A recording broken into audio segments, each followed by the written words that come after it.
কারো কাছে, পৃথিবীর কোন সৃষ্টির কাছে যাররা পরিমাণ কিচ্ছু পাওয়ার আশা করবেন না।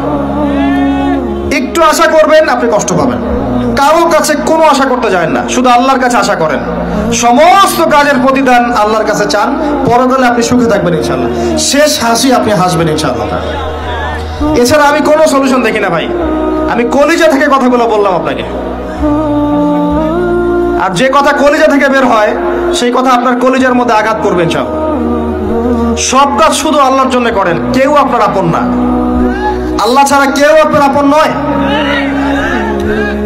আপনি ভুল করবেন যদি আপনি অন্য কাউকে আপন মনে করেন। আপনার পলিটিক্যাল লিডার, আপনার প্রশাসনের স্যার, আপনার পরিবারের স্ত্রী, আপনার সন্তান, হাবি হাবি যা যা আছে, যদি মনে করেন আমার আপনজন, আপনি ভুল করবেন। সবাই সবার স্বার্থ চেনে, সবাই সবার স্বার্থ চেনে। শুধু আল্লাহ আপনাকে নিঃস্বার্থভাবে ভালোবাসেন, আল্লাহ পাক স্বার্থ চান না।